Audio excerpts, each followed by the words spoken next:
Hey everyone, I'm Lenn Woolston, sci-fi fantasy writer, blogger, and nerd, and if you can't tell already, it is Christmas time.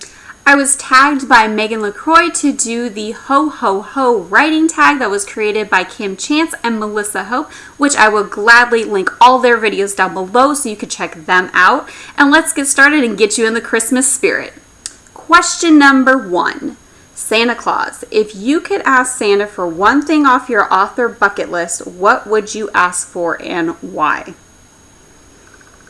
If I'm asking Santa, it's got to be something that's like really, really big deal. And so one thing that I would love to do one day it's going to happen with Santa's help, I would love to go to San Diego Comic-Con as a special guest author. Why? Because that is where like all the nerds unite that love books, that love all things nerdy, and I just would be so honored to be able to share my work with people and meet fans and just get to experience that side of it as a special guest. Question number 2, the ghost of Christmas past. What's one piece of advice you wish your past self knew about writing, or what advice would you give to fellow aspiring writers?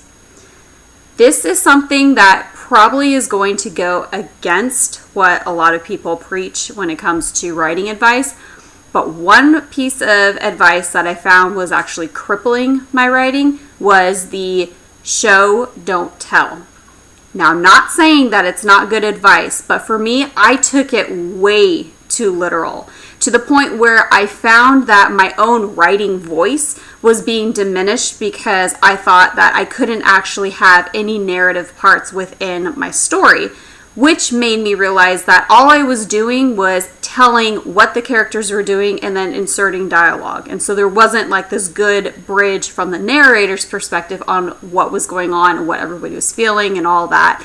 So I do want to just throw out caution there for that piece of info where it's saying show, don't tell. Don't take it so overboard that you find that it is kind of dwindling how you tell the story, because after all, we are storytellers, and yes, we have to be wise in how we deliver that story to people, but don't take it so far like I did to where it actually is hurting your writing. Question number 3. Elves. Santa has little helpers. What resource has been the most helpful to you or most invaluable to your writing process?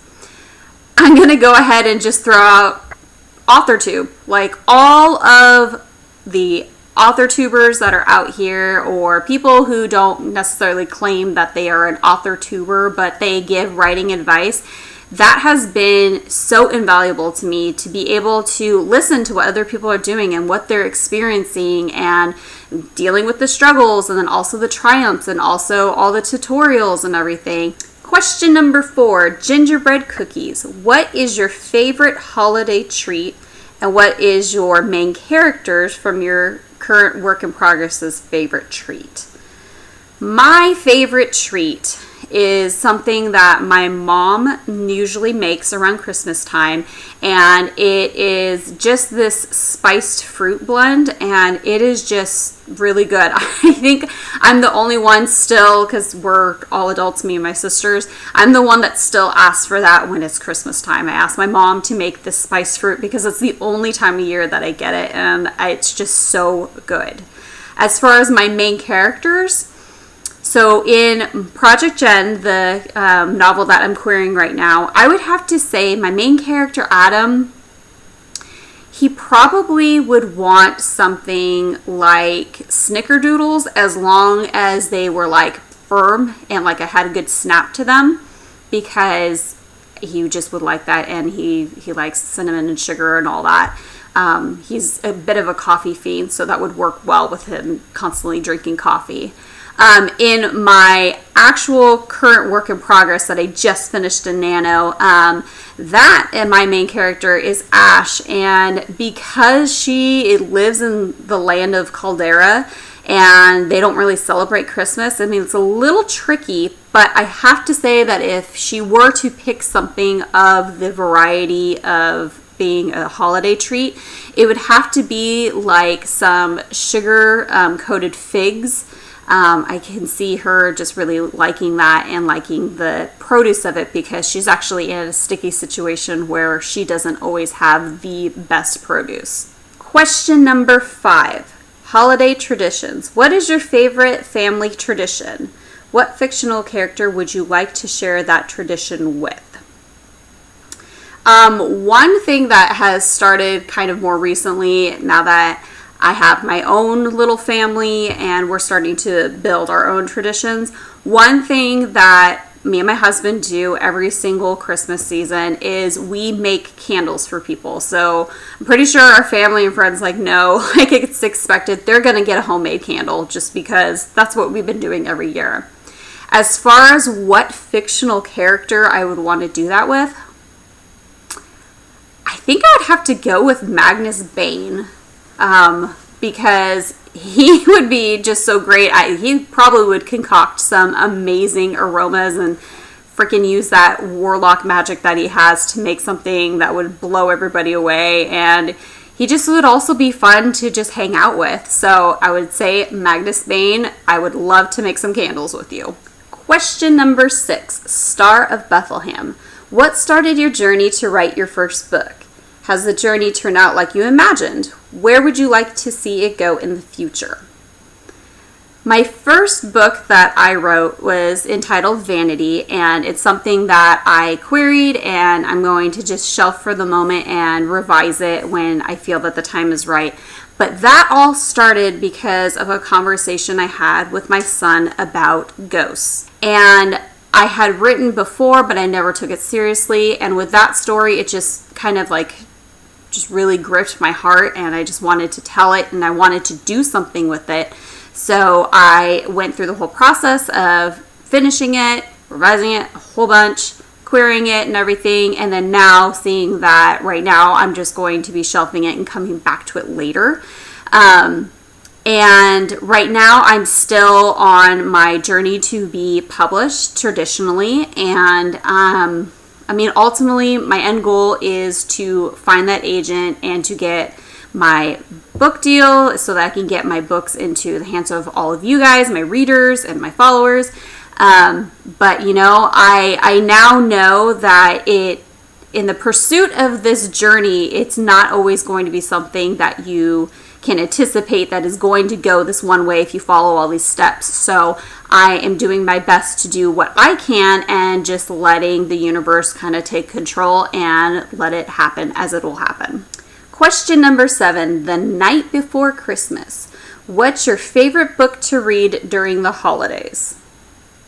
This is going to surprise some of you, and this is probably you're probably get a good chuckle out of this, but I actually have this Christmas book. It is Biscuit's Pet and Play Christmas. And the reason why I love this book so much is because I have 3 children. And I got this book when my oldest was very young. He was about a year old.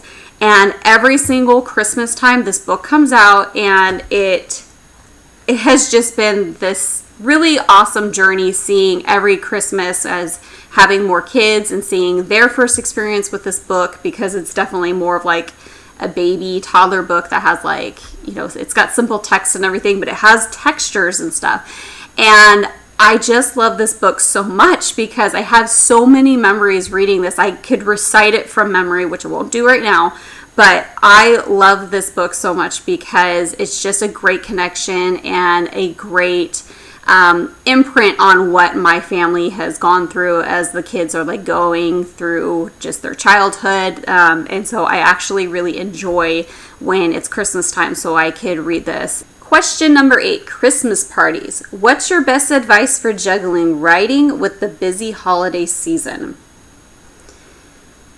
I'm going to say that it's going to be the same advice no matter what season you're in, because life is always a juggle, especially if you are a parent writer.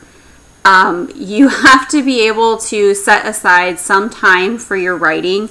But also, I would say don't just limit it to actually writing.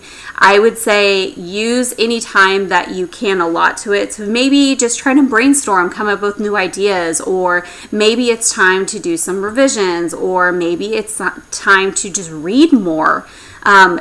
Doing all of those things makes an impact on your writing. And so I would say to just allocate whatever little time that you can to make sure that you make writing still an important part of your life. Question number 9, Polar Express. What writing rituals do you use to transport yourself into the world of your book or mindset of your characters?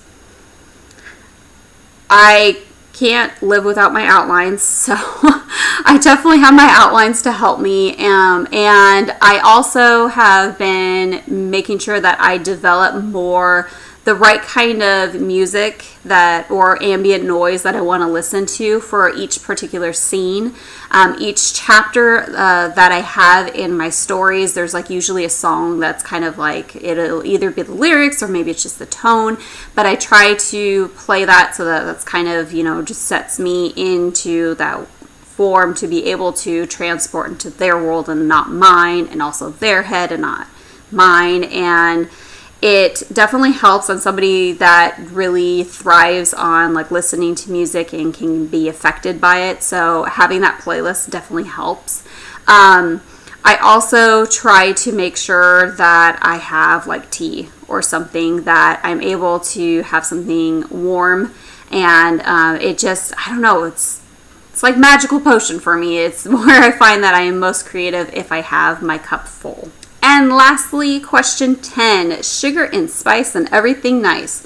In the spirit of spreading kindness and cheer, give a special shout out to someone who has been instrumental in your writing journey or someone who has really helped you along the way. There are 3-ish people, I will say, that have really inspired and motivated me in this writing journey.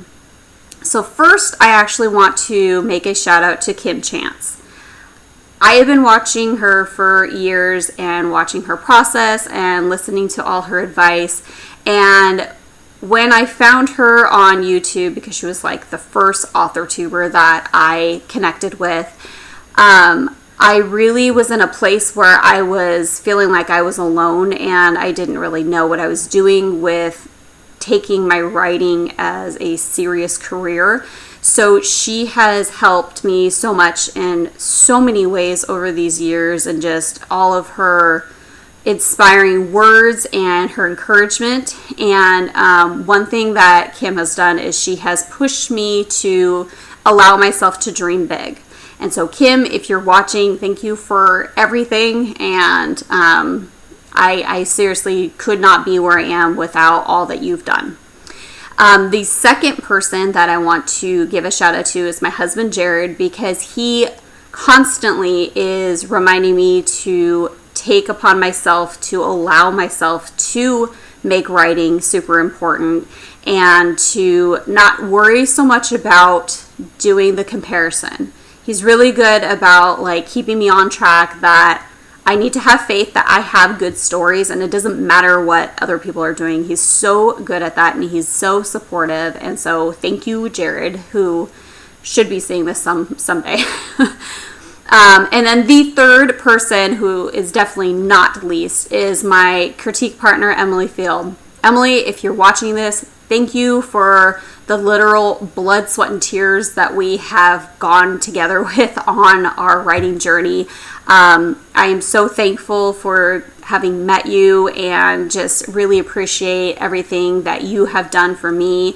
And I am so grateful that I have you on my side. So all those people have been such an inspiration and motivation for me to just keep going with my writing career.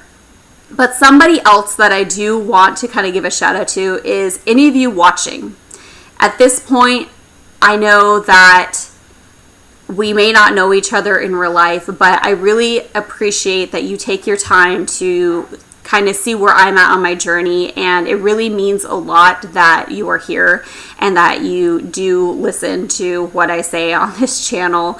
So thank you for being a part of it. I really, really appreciate it. Now I want to take the opportunity to tag a few of you to do this. So I'm going to tag Holly Davis, and I'm also going to be tagging Maverick Moses because I'd love to see their answers. And I'm also tagging any of you that want to spread your Christmas cheer and to do this tag because it's a really fun one. So make sure that you link your video down below in the comments or your blog post or wherever you're sharing, because I would love to hear your responses.